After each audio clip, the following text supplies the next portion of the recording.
Are you secretly crushing it financially without even realizing it? Or are you part of the struggling masses who think everyone else has their money figured out? The answer might shock you because most Americans have absolutely no clue where they actually stand compared to their neighbors, coworkers, and that guy on Instagram who somehow affords a Tesla on a barista salary. And I spend an embarrassing amount of time digging through financial data so you don't have to.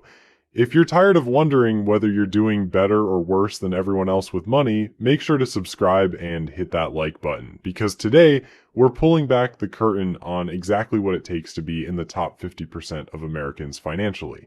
Here's something that's gonna mess with your head. What I tell people the actual numbers for what it takes to be above average in America, half of them think I'm lying, and the other half suddenly feel either way better or way worse about their situation. But here's the thing that makes this whole topic fascinating. Understanding where you stand isn't just about satisfying curiosity or feeding your ego. It's about giving you the information you need to make smarter decisions with your money. Think about it this way. If you're trying to get in better shape, wouldn't you want to know what the average person weighs or how often they exercise? If you're trying to improve at your job, wouldn't you want to know how you compare to other people in your field? Money works exactly the same way. When you understand where you stand compared to everyone else, you can make more informed choices about your spending, saving, and investing. Plus, you'll finally know whether you should be panicking about your finances, or actually feeling pretty good about your progress. But before we dive into these eye-opening statistics, let me warn you about something.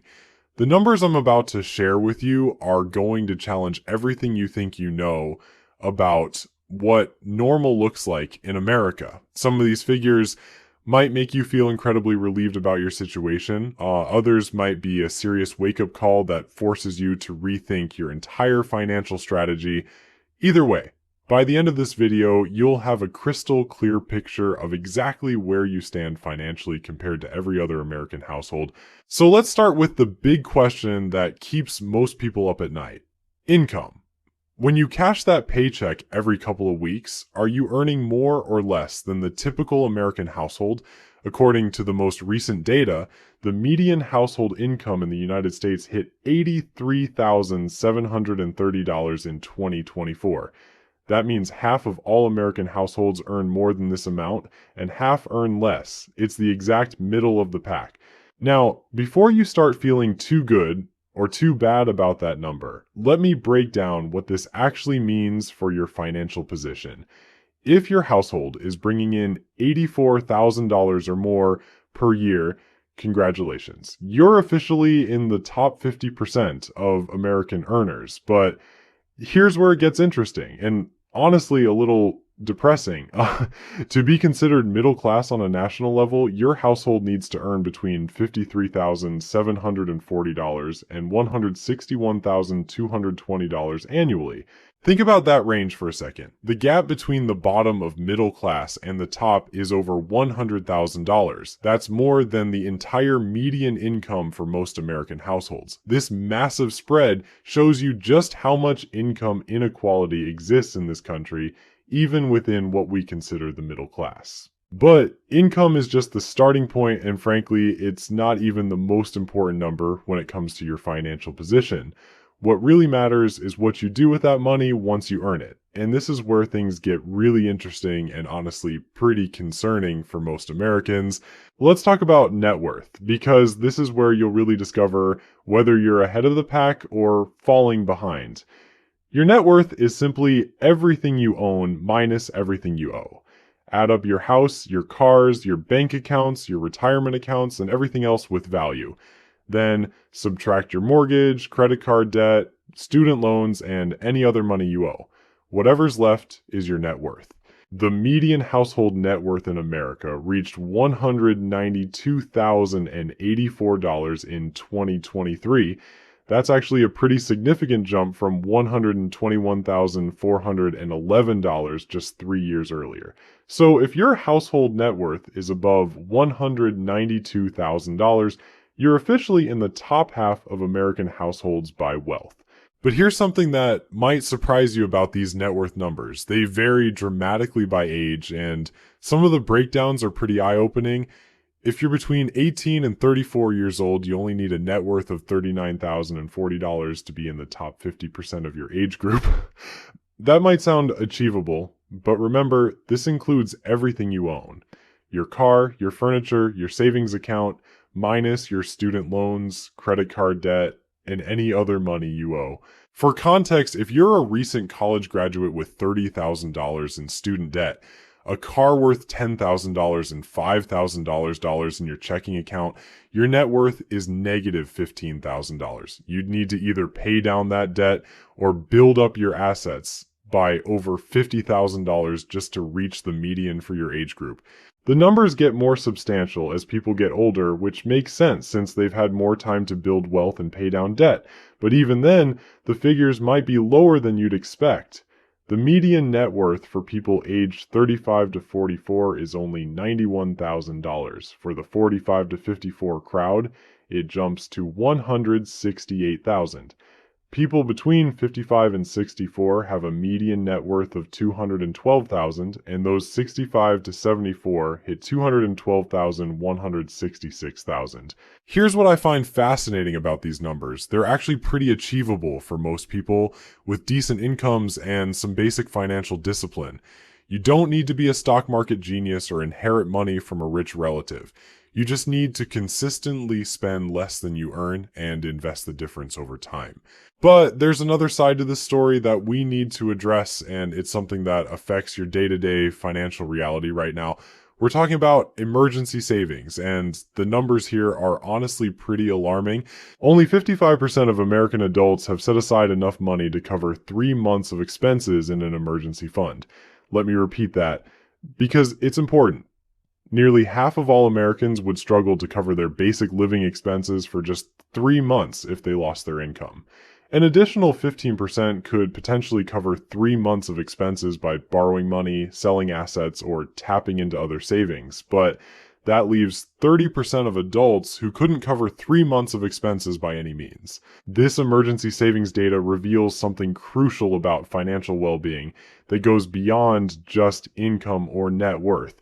You could be earning 6 figures and have a decent net worth, but if you don't have cash readily available for emergencies, you're still financially vulnerable.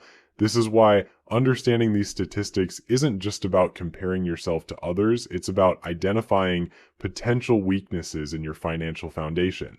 The lack of emergency savings becomes even more concerning when you consider what's happening with debt levels across the country. American households are carrying a total of $18.388 trillion in debt.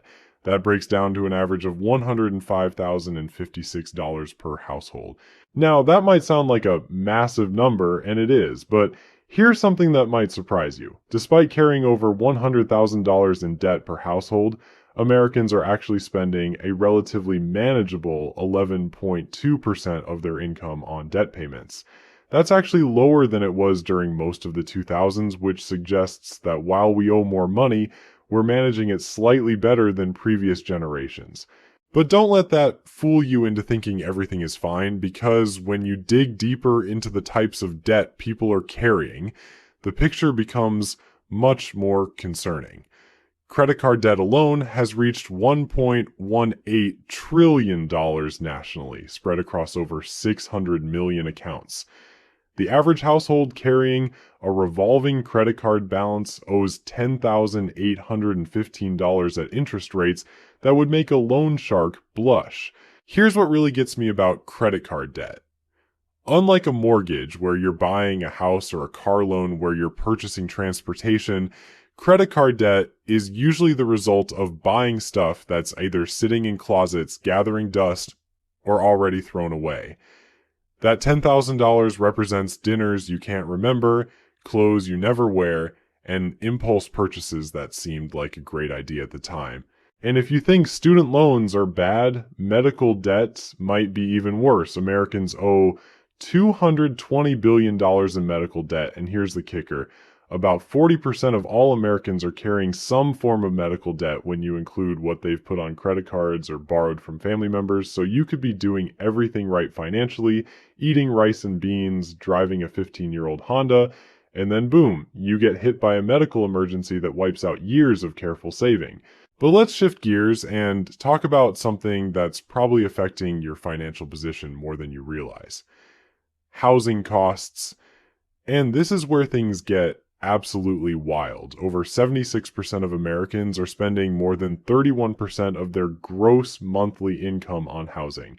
The traditional rule says you shouldn't spend more than 30% of your income on housing, but we've apparently decided that rule is more of a suggestion than an actual guideline. More than half of all Americans are spending over 50% of their monthly income just to keep a roof over their heads. Let that sink in for a moment. Half of your paycheck gone before you even think about food, transportation, or anything else. And it gets worse for younger generations. 59% of millennials and 45% of Gen Z are spending over half their income on housing expenses. This housing affordability crisis is absolutely crushing people's ability to build wealth. And here's why. When you're spending 60% of your income on rent or mortgage payments, there's simply nothing left over for emergency savings, retirement contributions, or investing.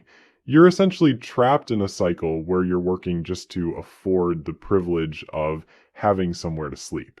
The numbers are even more depressing when you look at what people can actually afford.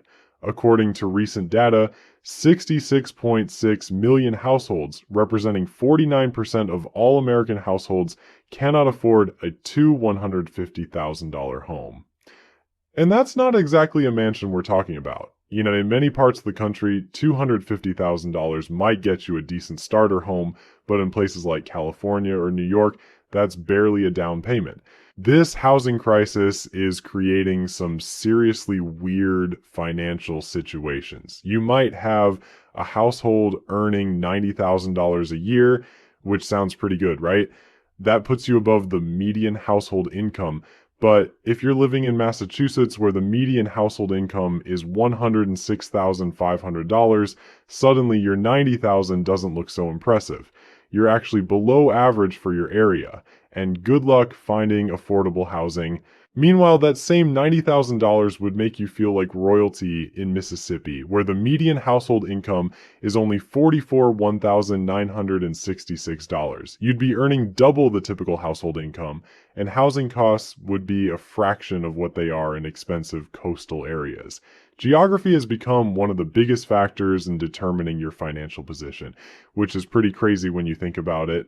This geographic inequality is creating some interesting strategies for people who understand the game.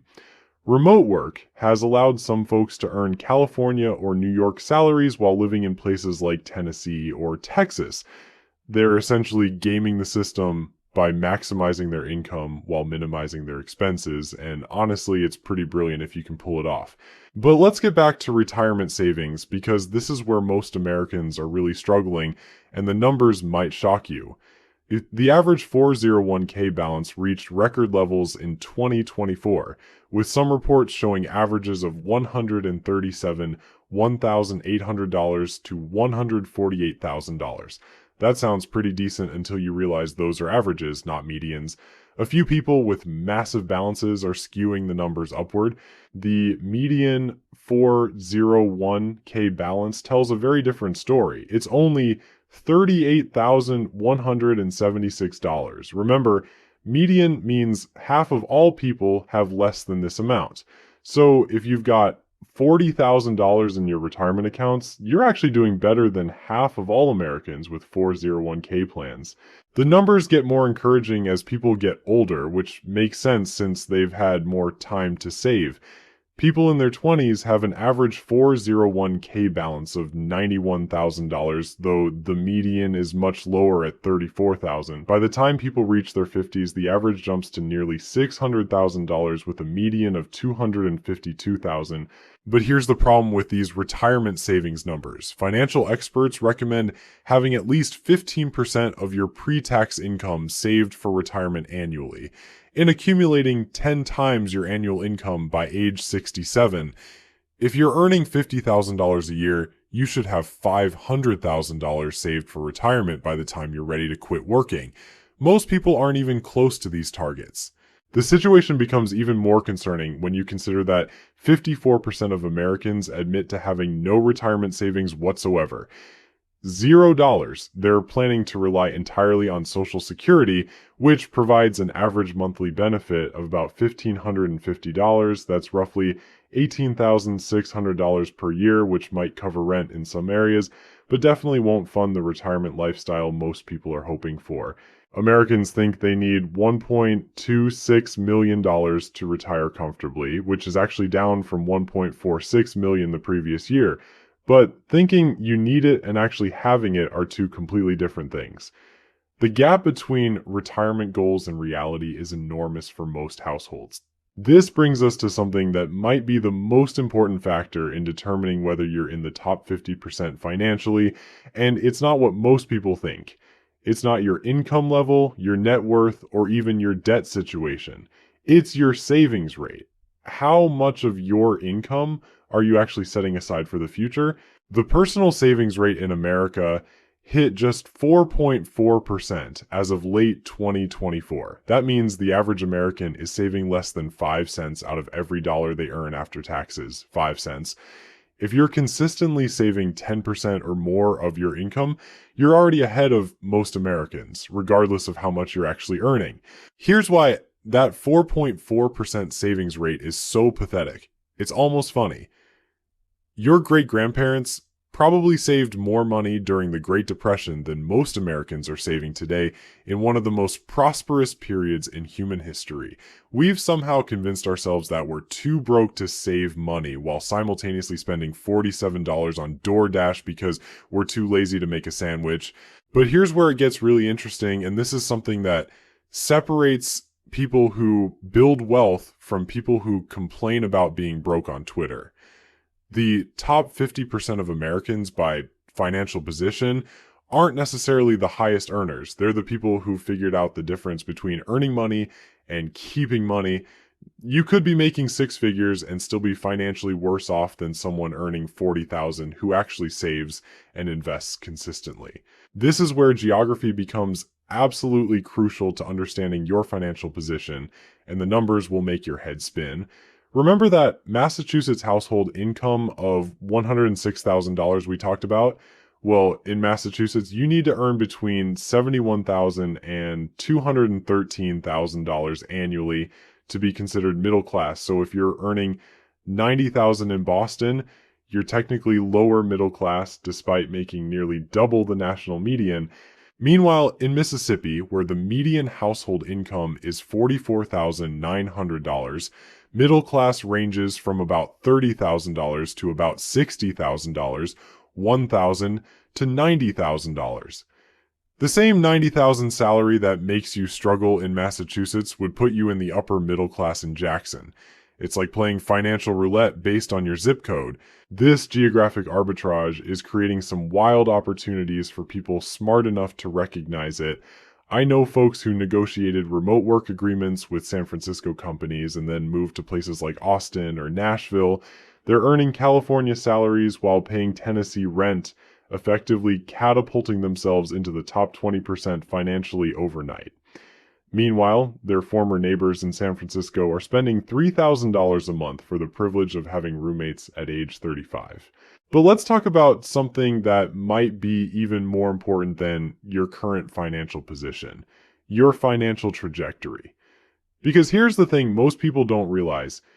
Being in the top 50% today doesn't matter if you're heading in the wrong direction, and being below average right now doesn't doom you if you understand what actually drives long-term wealth building.